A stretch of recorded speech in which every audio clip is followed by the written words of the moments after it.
बिस्मिल्लाहिर्रहमानिर्रहीम। अस्सलाम वालेकुम। मैं हूं अदील वड़ाइच। आज चौधरी परवेज़ इकबाल लोसर जो कि EU पाक फ्रेंडशिप फेडरेशन के चेयरमैन हैं, आलमी फोरम्स पर पाकिस्तान का मुकदमा लड़ते हैं। तो भारत इनसे खौफज़दा क्यों है? इससे पहले भी एक वीडियो आपके साथ हमने शेयर की थी, HO साहब के साथ इंटरव्यू किया था। तो आज का जो हमारा मौजू है, जो पाकिस्तान के ख़िलाफ़ साजिशें इस वक्त हो रही हैं, और ख़ास तौर पर एक तो जो अफ़गान सरज़मीन इस्तेमाल हो ही रही है, जो सोशल मीडिया पर और पाकिस्तान में मौजूद कुछ अनासर भी उसमें अपना हिस्सा डाल रहे हैं। और सोशल मीडिया पर जो पाकिस्तान मुखालिफ कैंपेन एक शुरू हुई है, और उसमें भारतीय एजेंसी रॉ और अफ़गान एजेंसी NDS, अफ़गान हुकूमत के अनासर उसमें शामिल हैं। ये मुहिम चल कैसे रही है? आलमी ये जो एजेंसियां हैं, ये किस अंदाज में इस कैंपेन को चला रही हैं, और ये नाकाम कैसे बन रही है? ये आज चौधरी परवेज़ इकबाल लोसर साहब से बात करेंगे। जो साहब, बहुत शुक्रिया, आपने वक्त दिया। जो साहब, ये बताएं कि ये जो ट्रेंड्स पाकिस्तान मुखालिफ और पाकिस्तान सैंक्शन पाकिस्तान जैसे हैशटैग्स जो हैं, ये टॉप ट्रेंडिंग में चलाए जाते हैं, और पता चलता है इसके पीछे रॉ है, इसके पीछे NDS है, फिर ये पकड़े जाते हैं। EU डिसइंफो लैब भी, उसके इंकशाफात से भी भारत पकड़ा गया था। इस वक्त भारत की परेशानी का आलम क्या है? पाकिस्तान के खिलाफ वो महाज तो खोलता है, लेकिन वो पकड़ा जाता है। इस वक्त की क्या सूरत हाल है? ये किस तरह ऑपरेट करते हैं? ये किस तरह हमारे यहाँ पर मौजूद अनासर को एंगेज करते हैं और उनसे भी ट्वीट्स करवाते हैं, और पाकिस्तान के खिलाफ एक पूरी कैंपेन लॉन्च की जाती है? Thank you. जैसे आपने अपने इंट्रो में कहा कि आज 15 अगस्त है, ये इंडिया का यौम जमहूर है, लेकिन हम इसको यौम स्याह के तौर पे मनाते हैं, क्योंकि मकबूजा कश्मीर में हमारे बसने वाले बहन भाइयों के ऊपर इंसानी हकूक़ की सबसे बड़ी पामाली करने वाला जो मुल्क है वो हिंदुस्तान है। मैं आपको बताऊं, ये इंडिया की फ़ेक इंडस्ट्री जो EU डिसइंफो लैब ने अभी ये दोबारा कोशिश कर रहे हैं, मैं आपको ये आपके व्यूअर को ये बताना चाहता हूँ, अभी इंडिया ये एक ड्रामा करने की कोशिश कर रहा है कि वो EU डिसइंफो लैब से कुछ मिलती जुलती चीज़ें जो हैं वो पाकिस्तान के ख़िलाफ़ करे, जो कि जैसे अभी मैं हमारी EU पाक फ्रेंडशिप फेडरेशन जो है, यूरोप के तकरीबन 16 मुल्कों में हम हैं। पाकिस्तान के लिए मकबूजा कश्मीर में होने वाले इंसानी हकूक़ की पामालियों के लिए हम पार्लियामेंटों के अंदर, इंडियन कौंसलेट और एम्बेसियों के बाहर जो है मुकम्मल तौर पे उनका चेहरा दिखाते हैं। अच्छा, आप ये कह रहे हैं कि EU डिसइंफो लैब जैसा कोई इस तरह कोई वो चाहते हैं कि हम जिस तरह बेनकाब हुए, और उन्होंने कहा कि आप पाकिस्तान पे कोई झूठा इल्ज़ाम लगाएं, ऐसा को बनाया जा रहा है? बिल्कुल बनाया जा रहा है, और बल्कि आप भले जल्दी कुछ दिनों में ये देखेंगे कि ये एक और, यानी कि एक तो इनको यूरोपियन ने पकड़ा ना, एक ये प्रोपेगेंडा जब करेंगे तो उसमें ये खुद फंस जाएंगे, क्योंकि जो इनकी मीडिया इंडस्ट्री फेक थी वो इन्होंने पैसे देकर उनको खड़े किया हुआ था। ये उनके फंडिंग करते थे, जो कि किसी मुल्क के दूसरे मुल्क में ऐसे लोग जो किसी से पैसा लेकर किसी मुल्क के ख़िलाफ़ प्रोपेगेंडा करते हैं, ये जुर्म है। ये जुर्म जो है, अभी हमने थोड़ा सा कमज़ोरियाँ की हैं। हमने अगर मज़ीद इनके प्रोपेगेंडे को दुनिया के सामने ले जाते, क्या हमारे पॉलिटिशियंस किरदार अदा नहीं करते, हमारा फॉरेन ऑफिस किरदार अदा नहीं करता, या हमारे इदारे उस तरह रिस्पॉन्ड नहीं करते और सब्र का मुजाहरा कर रहे हैं? देखिए, वो एक बात मैं आपको करता हूँ, हम हर चीज़ को हल्का ले जाते हैं। यानी कि जो हमारे ख़िलाफ़ साजिशें हो जाती हैं ना, जब वो बैठते हैं, सियासतदान हो या मीडिया हो, वो आपस में डिस्कस को बड़ा हल्का लेते हैं। इनको हल्का नहीं लेना चाहिए। ये आपके अभी मैं आपको कहूँ कि आपके मुल्क के अंदर, ये इस्लामाबाद कैपिटल के अंदर आपके ऐसे साफ़ी और सियासतदान बैठे हुए हैं जो इंडिया के साथ या उनके किसी न किसी हवाले से उनके साथ राब्ते में हैं। अभी हमें सबसे पहले यहाँ जो मुल्क के अंदर, क्या बात कर रहे हैं, इदारों को नहीं ये चीज़ें पता होती? देखिए, तो एक इल्ज़ाम है भाई। देखिए, बिल्कुल इल्ज़ाम नहीं है। मैंने ये कोई 8-9 महीने पहले एक टॉक शो में ये कहा था, जब ये EU डिसइंफो लैब 9 दिसंबर को EU डिसइंफो लैब ने अपनी प्रेस रिलीज़ की थी, तो उसमें जो सिनेरियो था, अगर आपने उसको पूरी उनकी रिपोर्ट पढ़ी हो, उसमें जिन लोगों के नाम थे, उनमें पाकिस्तान में इस्लामाबाद और कराची में बेस्ड कुछ साफ़ी और ऐसी तंजीमें मौजूद हैं।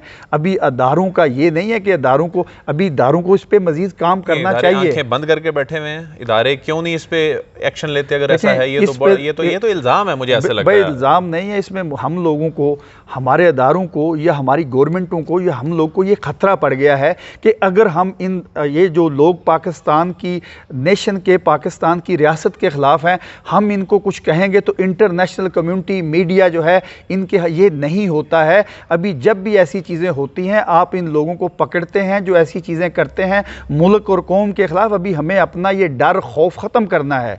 ये मैं आपको इसलिए आपके प्रोग्राम में बड़े वसूख से कह रहा हूँ, हमें ये डर ख़त्म करना है।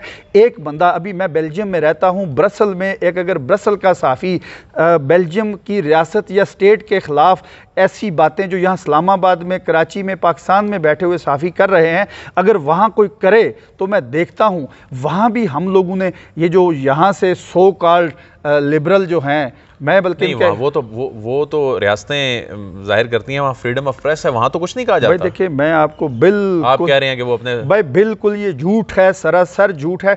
कभी आप एक सीनियर साफ़ी तजज़िया नगार हैं, मैं आपको ये आपके प्रोग्राम में चैलेंज करता हूँ कि कोई ऐसी यूरोप की या मुझे ऐसी को ख़बर निकाल के दे दें जो पाकिस्तान में साफ़ी अपनी स्टेट के, रियासत के ख़िलाफ़ बोलते हैं, अपने अदारों के ख़िलाफ़ बोलते हैं।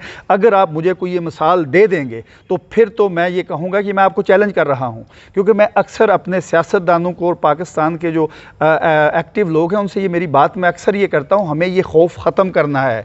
जब तक हम रियासत को अपनी रिट कायम करनी है, रियासत के अंदर बैठकर दूसरे मुल्कों से फंडिंग लेकर। आप इधर से अंदाज़ा करें ना, अभी फवाद चौधरी साहब और मोईद यूसुफ साहब ने वो जो कुछ ट्रेंड्स थे उनके हवाले से, ये हमारे जो मुतलका इदारे हैं, डिजिटल मीडिया का विंग है जो प्राइम मिनिस्टर ऑफिस के साथ काम करता है, इन्होंने सब ने वर्क करके वो ट्रेंड्स, उनकी ट्रेल सारी जब निकाली तो वो भारत और वो अफ़गानिस्तान तक मामला जाता था, यहाँ पर भी एक तंजीम तक वो मामला जाता था।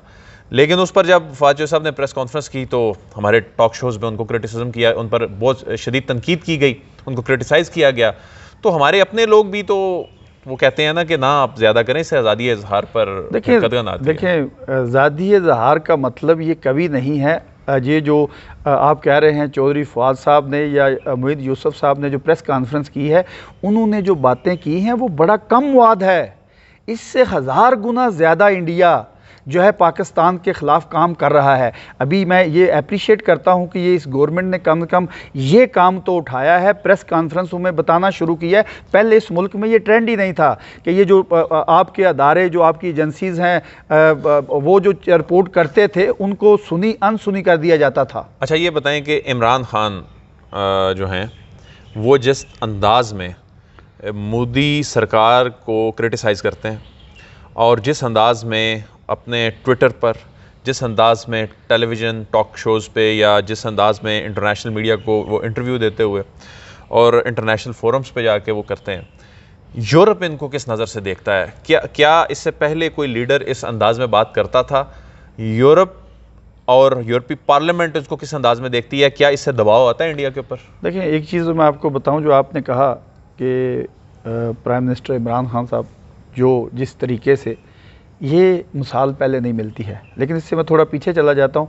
प्रेसिडेंट मुशर्रफ, मैं बड़े दबंग तरीके से कह रहा हूँ, प्रेसिडेंट मुशर्रफ जब यूरोप में जाते थे, मीडिया का सामना भी करते थे, मीडिया के सामने सवालों के जवाब भी देते थे। अभी ये जो इमरान खान साहब ट्विटर पे एक्टिव हैं या इंटरनेशनल मीडिया को इंटरव्यू देते हैं, ये है पहले तो हमारे रिवाज ही नहीं था कि कोई प्राइम मिनिस्टर जो है इंटरनेशनल मीडिया को मुंह ही नहीं दिखाता था। लेकिन ये है कि जब अभी कई लोग क्रिटिसाइज भी करते हैं, शायद कई चीज़ों से खान साहब की मैं भी एग्री ना, लेकिन जब आप बोलेंगे नहीं, खेलेंगे नहीं, बताएंगे नहीं, गलती नहीं करेंगे, आप आगे कैसे चलेंगे? ये चीज़ें जो हैं, इसमें एक बड़ा पॉजिटिव मैसेज जाता है पाकिस्तान का। ये बड़े अरसे के बाद मैं ये देख रहा हूँ कि पाकिस्तान में तकरीबन अदारे और गवर्नमेंट एक पेज पे हैं।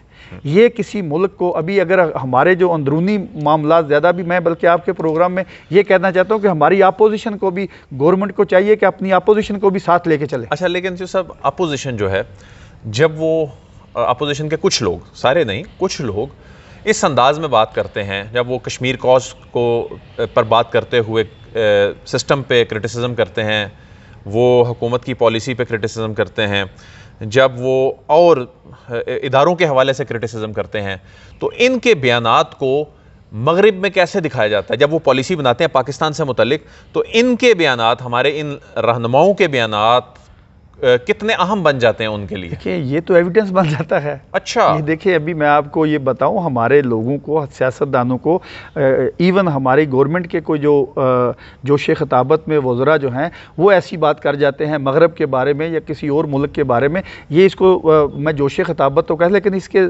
हमें नुकसानात हैं, इसके दूर अंदेश हमें नहीं, हमारे अपने इदारों को क्रिटिसाइज करते हैं हमारे। देखिए, यही चीज़ें जब वहाँ पर उनको तो एविडेंस चाहिए कि ये इनका, यानी कि जब एविडेंस, अगर मैं बींगे पाकिस्तानी वहाँ खड़े होकर कोई बात कहूँगा तो उसमें कोई वजन तो होगा ना।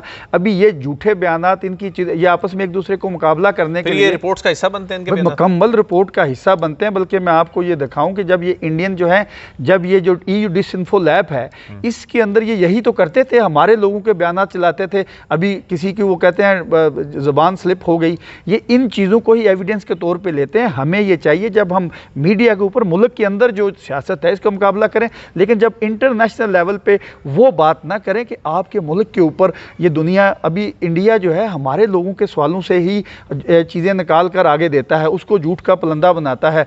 5th जनरेशन वार में आप ये, मैं आपको बताऊं कि जितने ये, फिर मैं ये तीसरी बार लफ्ज़ इस्तेमाल करता हूँ, सो कॉल्ड लिबरल जो बाहर बैठे हुए, यानी कि मुझे कल एक बंदे का मैसेज देखकर शर्म आई कि जब उसने पाकिस्तान के परचम के ऊपर बात की। ये परचम तो हमारी आन शान है, चाहे हमारे गवर्नमेंट के साथ इख्तलाफ हूँ, लोगों के साथ इख्तलाफ हूँ, अपोजिशन के, लेकिन हमारी आन और शान सब्ज़ हलाली परचम है। इसके ऊपर हम किसी को भी, चाहे वो पाकिस्तान के अंदर है, वो पाकिस्तान के बाहर है, सब्ज़ हलाली परचम के ऊपर हम किसी को, बींगे पाकिस्तानी, बींगे ओवरसीज़ पाकिस्तानी, मैं ये अदना सा आम पाकिस्तानी हूँ, लेकिन सब्ज़ हलाली परचम के ऊपर हम कभी आँच नहीं आने देंगे। और जो इसके ऊपर आँच लाएगा, हम दिरमे दुरने सुखने उसका मुकाबला करेंगे, चाहे वो मुल्क के अंदर हैं चाहे मुल्क के बाहर हैं। नहीं, आप मुकाबला तो कर रहे हैं, लेकिन आपके खिलाफ भी कोई प्रोपेगेंडा वगैरह सोशल मीडिया पे पिछले दिनों चलता रहा कि आपको शायद कोई जी इदारे शायद आपके पीछे होते हैं, या ऐसे। ये आज बता दें, ये चक्कर क्या है? आपके खिलाफ क्यों इतना प्रोपेगेंडा जो है वो